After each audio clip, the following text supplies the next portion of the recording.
Assalamualaikum warahmatullahi wabarakatuh. Perkenalkan, nama saya Nelia Hani Atusalwa dengan NIM 24615139 dari Prodi Tadris Bahasa Indonesia UIN Raden Masaid Surakarta. Di sini saya akan menjelaskan tentang kesalahan-kesalahan penggunaan bahasa Indonesia di ruang publik. Untuk slide berikutnya ada kesalahan struktur kalimat dan keefektifan pada teks papan informasi di rambu lalu lintas.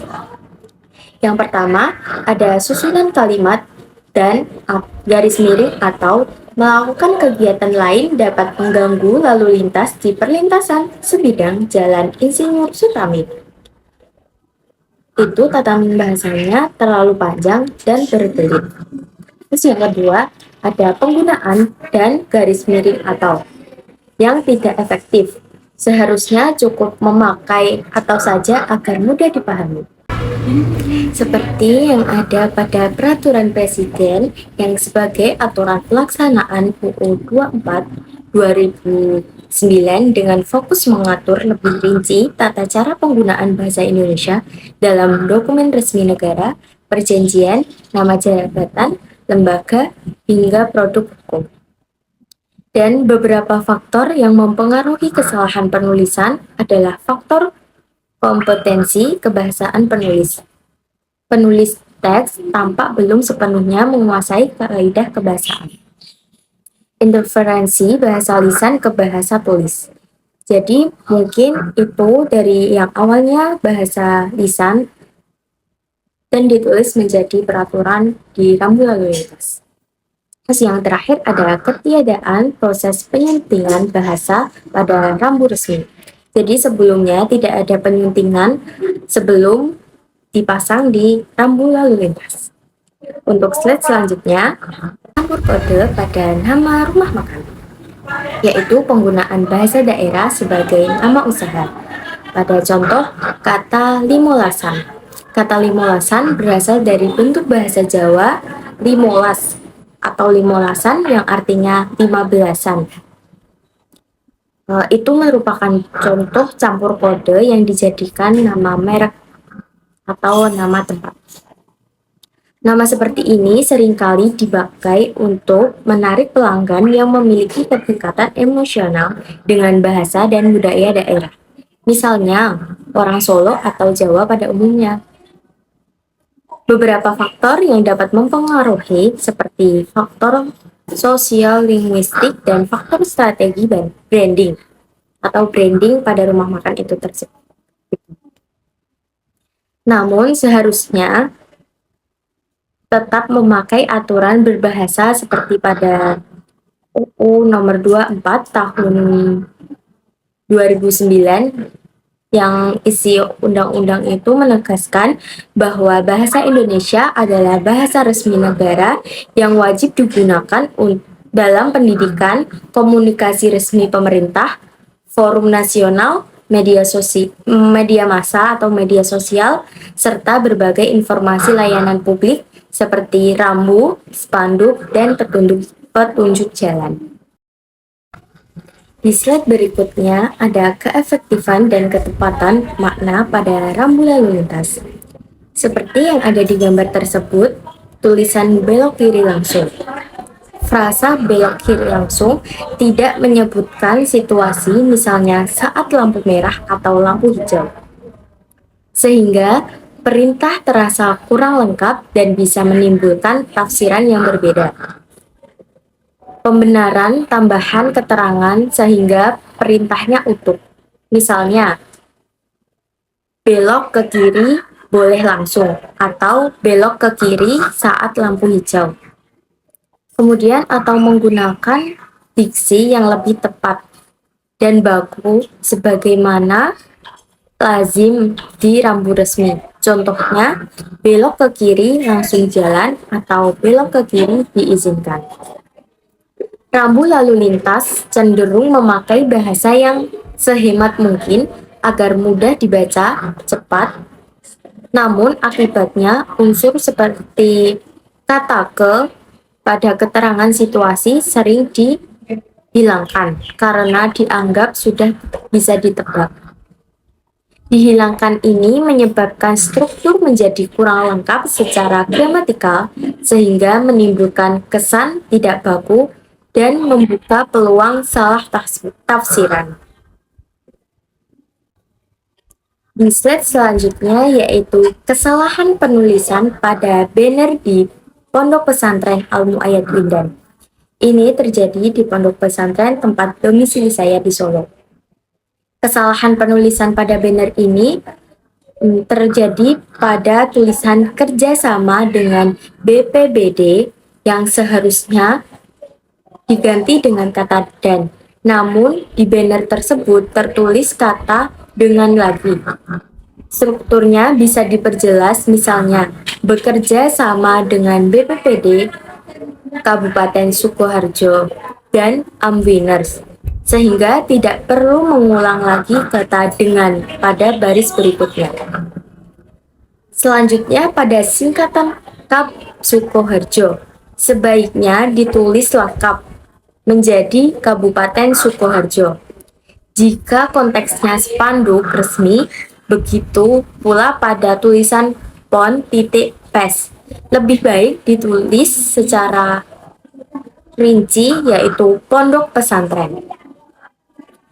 Penggunaan bahasa yang tidak tepat di media resmi seperti banner dapat disebabkan oleh beberapa faktor, yaitu kebiasaan memakai bahasa informal dan singkatan di media sosial yang kemudian terbawa di teks resmi tanpa disaring lagi.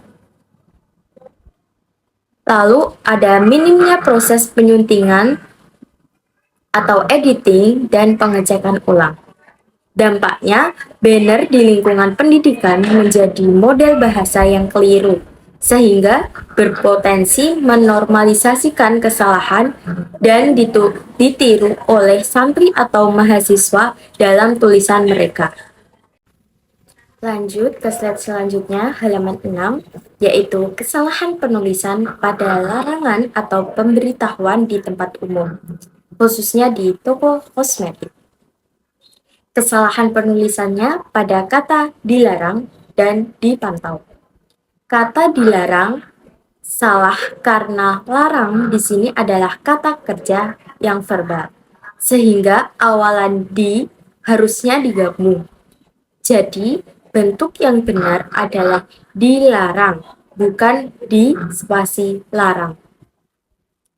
Tulisan Anda dipantau CCTV 24 jam juga salah karena pola kesalahannya sama seperti dilarang. Kata pantau adalah kata kerja. Jadi awalan di wajib digabung menjadi dipantau, bukan di spasi pantau. Kalimat yang tepat yaitu Anda dipantau CCTV 24 jam. Dipantau tanpa spasi. Kesalahan ejaan seperti ini bisa menurunkan kejelasan dan ketepatan makna kalimat karena bentuk di yang terpisah dan yang digabung memiliki fungsi yang berbeda dalam bahasa Indonesia. Kesalahan ini juga dapat menimbulkan kesan kurang profesional atau kurang terbelajar bagi penulis atau pemilik toko, serta mengurangi kredibilitas pesan tertulis di mata pembacanya. Solusi dan rekomendasi yang dapat dilakukan untuk meminimalisir kesalahan-kesalahan penggunaan bahasa Indonesia di ruang publik adalah untuk memperbaiki kesalahan penulisan seperti ejaan, diksi, campur kode di ruang publik. Setiap teks seperti papan informasi, poster, spanduk, pengumuman toko perlu dibuat dengan mematuhi panduan ejaan yang jelas, memakai kata baku yang singkat dan sopan, serta menghindari percampuran bahasa dalam satu kalimat kecuali disertai terjemahan. Agar langkah teknis itu berjalan konsisten, instansi atau pemilik ruang publik tersebut disarankan mengadakan pelatihan singkat, menyediakan template standar untuk berbagai jenis pengumuman, melakukan pengecekan dan audit bahasa secara berkala, serta melibatkan masyarakat dan komunitas bahasa melalui buku saku, infografis, dan program pembenahan teks bersama. Kesimpulan dan ringkasan yang bisa kita ambil dari materi-materi sebelumnya yaitu pengembangan bahasa menuntut semua penutur menggunakan bahasa Indonesia dengan baik dan benar agar komunikasi menjadi jelas, sopan, dan mudah dipahami.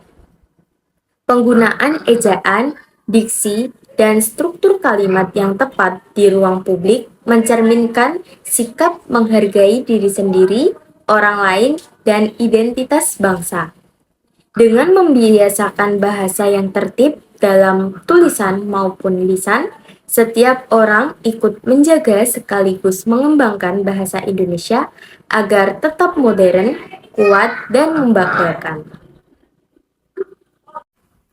Sebagai mahasiswa program studi Tadris Bahasa Indonesia, kami mengajak untuk menggunakan bahasa Indonesia yang baik dan benar dalam tulisan maupun lisan, baik di kelas, media sosial, pekerjaan, maupun ruang publik. Biasakan mengecek ejaan, memilih kata baku, dan menyusun kalimat yang jelas agar pesan tidak menimbulkan kesalahpahaman. Harapan kami, semoga ke depan bahasa Indonesia semakin kuat sebagai bahasa ilmu pengetahuan, teknologi, dan budaya yang mampu bersaing di tingkat dunia. Diharapkan untuk semua generasi muda mencintai bahasa Indonesia dengan cara menuturkan secara santun, kreatif, dan tetap sesuai kaidah kebahasaan sehingga menjadi warisan yang hidup dan terus berkembang.